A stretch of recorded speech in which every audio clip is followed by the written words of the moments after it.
From the New Arts and Media Studios in Milwaukee, I'm Charles Purcell. This is The Log. And I have a plan. I have a 4-phase plan for making what's wrong right. Spoiler alert, it involves impeachment. We'll get to that in just a couple of minutes. First, a couple of headlines, and why don't we start here with our events and boycotts. Nothing really on the calendar except the peoplesunionusa.com. They've suggested week-long boycotts of various companies. This week, it's General Mills, April 21st through the 28th. For this week, we're boycotting General Mills. And as you know, I'm advocating for a permanent boycott on all corporate goods to the best of your ability until this thing is over, until we win. And I'm going to keep doing that. I'm going to keep jousting that windmill as long as it takes. So General Mills, April 21st through the 28th. Tesla takedowns happen every Saturday. Hashtag Tesla takedown. The big Meta boycott coming in May. Earth Day is Tuesday, April 22nd. I know there's a big rally and cleanup here in my city of Milwaukee. Check and see what's happening where you are. And the secular week of action, April 25th through May 4th. Go to thehumanist.com to find out details about that. All right, a couple of updates, some thoughts on developments since last we spoke. There's lots of good news to report, as always. Again, over the weekend, over 1,000 events, rallies, small towns, big cities, red states, blue states, everywhere. The poll numbers we're seeing are all good. They're all heading in the right direction. The lawyers, the courts, are still doing a good job. The ACLU deserves the Congressional Medal. They deserve the Nobel Peace Prize. The ACLU deserves to be Times Person of the Year. They're doing a fantastic job. They're the ones who challenged literally in the middle of the night, this last scheme to fly more people abducted by the regime to the El Salvador concentration camp. They were literally on a bus headed to the plane when the ACLU fought and finally got it all the way to the Supreme Court. This all happened just within a few hours. And the Supreme Court came down on the side of the ACLU to stop these illegal renditions. The bus had to turn around. Very dramatic. So good for the Supreme Court, except for Alito and Thomas, who voted against it, of course. But big kudos to the ACLU and all the other lawyers and institutions out there fighting. Another federal judge has blocked DOGE from closing down the Consumer Financial Protection Bureau. Of course, as with all the orders, the regime is ignoring it. The good news is, at least, that the courts are on the right side. Almost always. So here's just another example. The regime is finding every way to dodge court orders to the point of outright defiance. So that's why we need to remove the regime. You heard about this harsh rebuke, they're calling it, from that 3-judge Fourth Circuit appellate panel that happened on Thursday in regard to the whole due process issue. So yeah, we've got the courts on our side. We have history on our side. We have the people on our side. But unless and until we remove the regime, it won't be enough, because they're playing the you and whose army game. And they're also counting on the politics of it. They think that if they can frame all of these people as terrorists, and especially frame Abrego Garcia as a gangbanger and a wife beater, they think this plays into their advantage in public opinion. So we have to do everything we can to unmuddy the waters. Because so far, they're winning that bet. So far, the civic uprising hasn't been enough. And the polls are still showing that too many Americans are falling for the lies. So we have to do everything we can to spread the truth and hope that those poll numbers start shifting. There's been some break. There's some cracks in the wall. Some conservative media, the Wall Street Journal, regarding Fed Chairman Powell and tariffs, all of that. The Orange Menace threatening to fire the chair of the Federal Reserve. Continuing his dopey tariff policies. Wall Street Journal hit him pretty hard on that. Other conservative media, the so-called brosphere, Joe Rogan, people like that, they're very critical of this due process story. The conservative legal community is breaking from the Orange Menace. So there are cracks in the wall. Even some capital D Democrats in Congress, who I'm most critical of. I told you last time, I'm very happy with Senator Van Hollen going down to El Salvador. We keep begging the Democrats to do something. And here's a great example. Constituent services. In normal times, that's a big part of a senator or representative's job. Constituent services. Hey, every one of these victims of abduction and kidnapping, students being taken off the street and into vans because they wrote an op-ed a couple years ago, we're getting into the hundreds and hundreds of foreign students, faculty, tourists. A handful of U.S. citizens have been caught up in this. Every one of them is a constituent to a member of Congress, just like Abrego Garcia is a constituent of Chris Van Hollen. So good for you. And the handful of Democrats in Congress who are starting to see the light.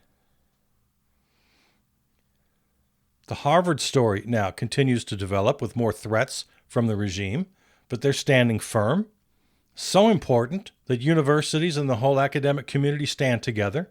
Just like it's important that media stand together, the big law firms stand together, all institutions have to have each other's back. So that's why this Harvard story is so important. The state of Maine, the governor of Maine, whose name I can't recall right now, but she's standing firm against threats from the regime, threatening to defund the entire state of all federal funds because the governor won't kowtow, won't bow down to the regime's unlawful and bigoted orders, so-called orders, on the trans community. Yep, stand up. You have to stand up, and it takes courage. And getting back to Harvard and the whole university issue, that's another place where you just can't buy into their lies. They've been lying about universities for years and years, and the bad-mouthing has just infiltrated so many levels. You got at least one or two uncles at Thanksgiving telling you about how they're better off because they weren't indoctrinated or brainwashed by some liberal elite college. Yeah, that's just right out of the fascist playbook to denigrate universities. The other thing we could spend lots of time talking about, but we won't today. Universities, federal institutions like the NIH, all of these programs being threatened or outright canceled. They're all responsible for virtually every advance in health, technology, science. They invented the internet. Sure, private sector corporations, they then take all the innovations, they manufacture and they make enormous profits, but the initial research, the initial innovation happens in the public sector paid for by your tax dollars. Virtually every advance over decades and decades has come about this way. The private sector doesn't do this research and development on their own. They can't afford it. It's too big of a risk. Only with the long-term dedicated support of federal institutions and federally funded institutions can any of this happen. It doesn't happen without them. So everything that Dodgy is trying to cut makes no sense. And so this is why standing up for academia, standing up for federal agencies that provide grants and do research themselves, that's why the Dodgy cuts are so insane, and that's why we have to get in the streets and fight for them. Don't fall for the lies. Don't fall for fascist lies. So, a lot of people doing a good job out there. Who's doing a bad job? Well, most of the establishment Democrats, as usual. Kevin Newsom can just go. He's cozying up to MAGA types, getting all friendly with the fascists. He's playing the Bill Maher game. Oh, we have to talk to everyone. And what he said this week really, really got me, because it's indicative of what the establishment Democrats are saying. He said that the whole Abrigo Garcia case was, quote, the distraction of the day. They love that word. Oh, it's just a distraction. We're just playing into his hands if we get all upset. The establishment Democrats are very happy to throw immigrants under the bus. They're very happy to throw trans people under the bus. Anything that they label as a distraction because they just want to get reelected. This is their calculation. Now, I'm not saying their calculation is right or wrong. I think it's wrong, but that's not the argument I'm making right now. The calculation itself is unacceptable. It's immoral.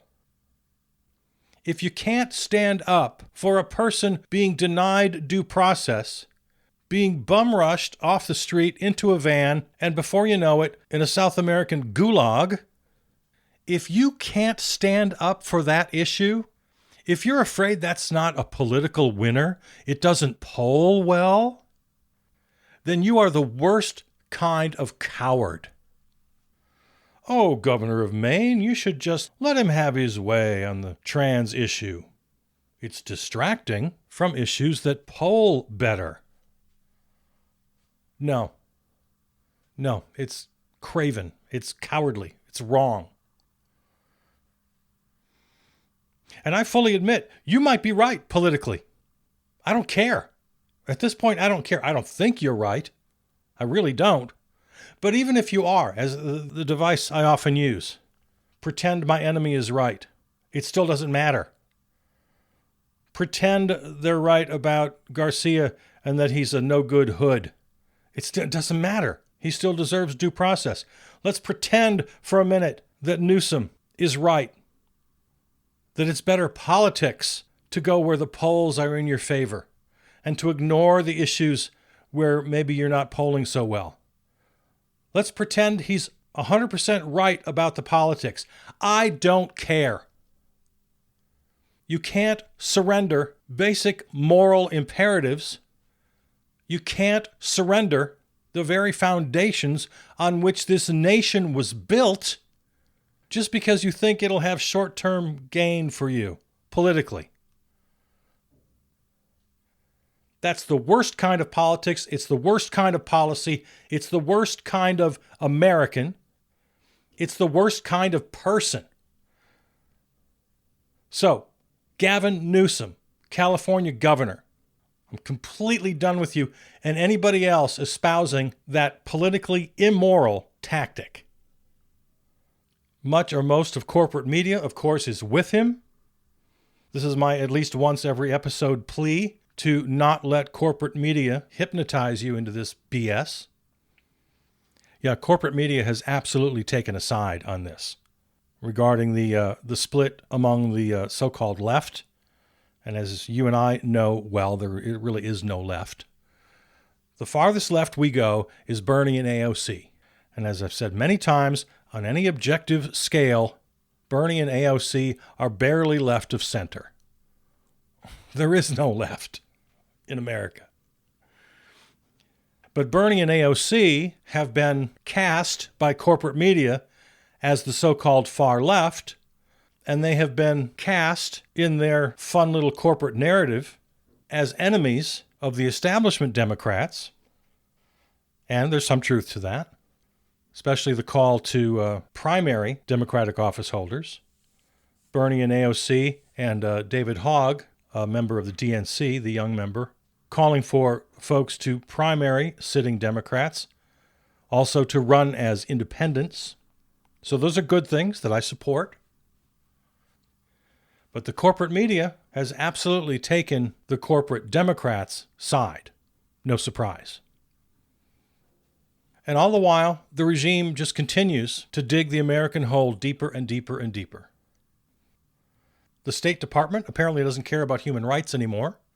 They've issued statements, they've rewritten policy to take human rights pretty much off the table. They don't care about disinformation anymore. Any programs within the department to counter foreign disinformation has been just closed down, locked the doors, don't care anymore. It's becoming more clear every day that Muskrat and his dodgy hackers are infiltrating every computer system in the government for their own nefarious purposes that we can't figure out. They're stealing data. These letters going out from the Department of Homeland Security, thousands of people receiving this letter. One guy right here in Wisconsin, a U.S. citizen. It's time for you to leave the United States. Your parole will terminate in 7 days. So these letters are going out to people with legal status, whether it's a student visa or a green card or protective status or a worker's permit or whatever it is.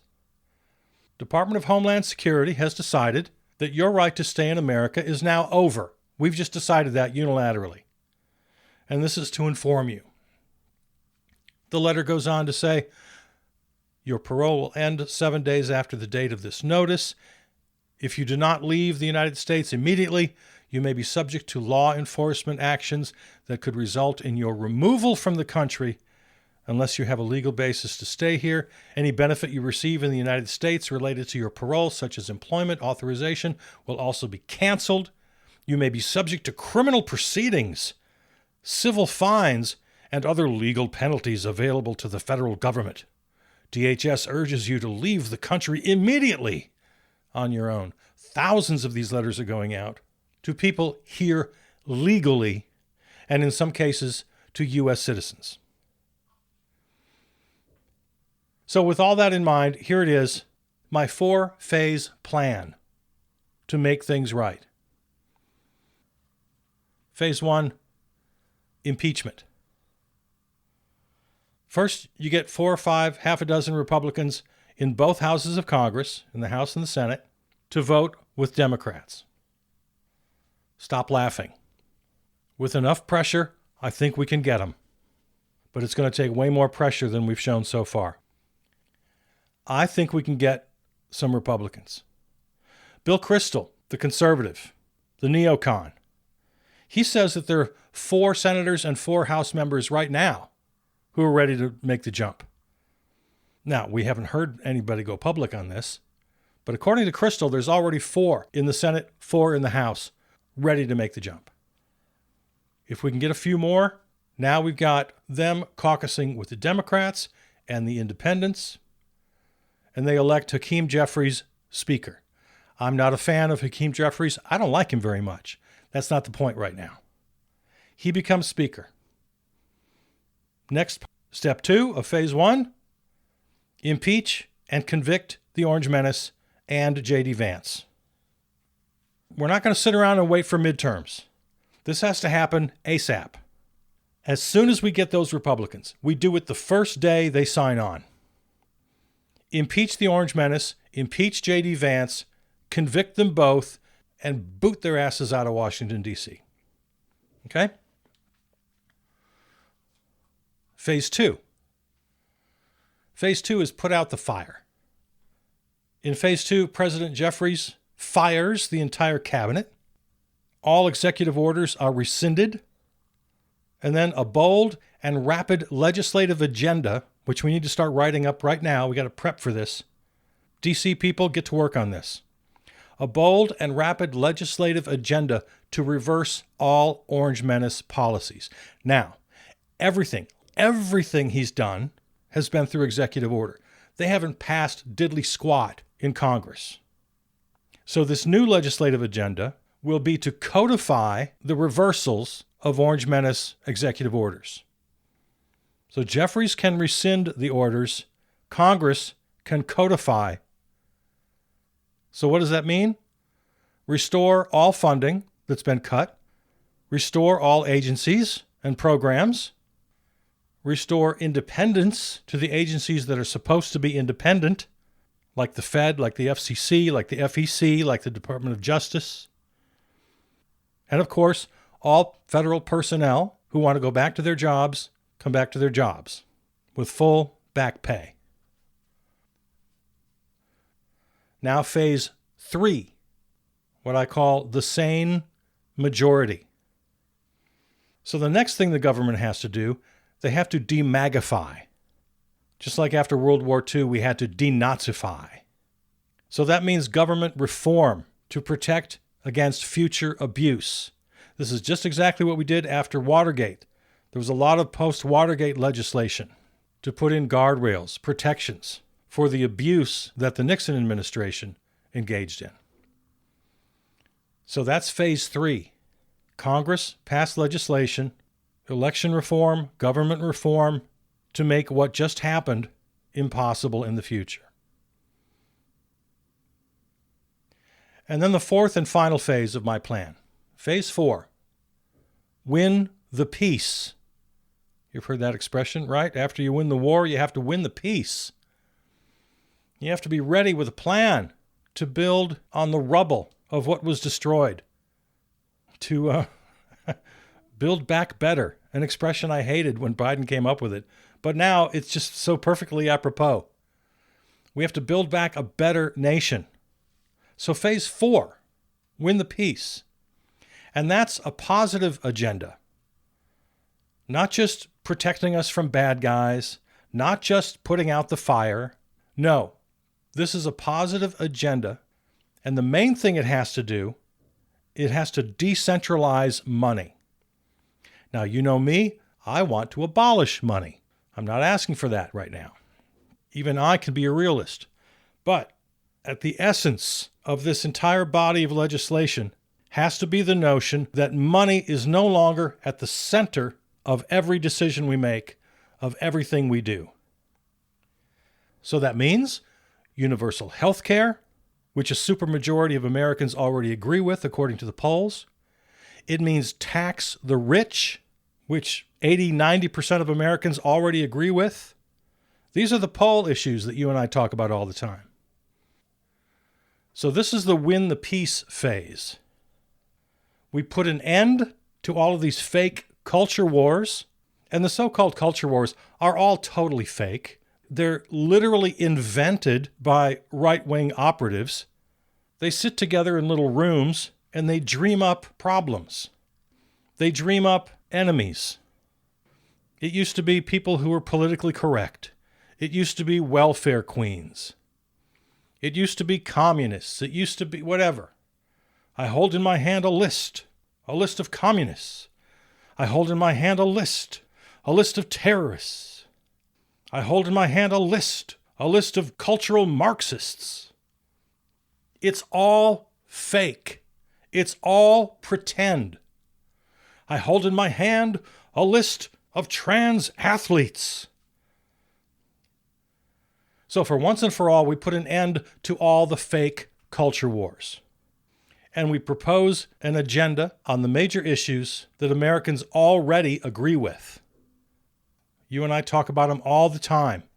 We don't have to fight for public opinion when 70% want universal health care, 90% want reasonable gun control laws, 72% want more action on the climate crisis, 80% want the rich to pay more taxes, 73% want student loan relief, 70% want legal weed, 89% oppose gerrymandering. So on these and other issues, that's phase 4, win the peace. And a couple of quick notes on that. We invite everyone to benefit from these policies. We're not looking for any scapegoats. We're not looking for winners and losers. We're not looking to punish MAGA.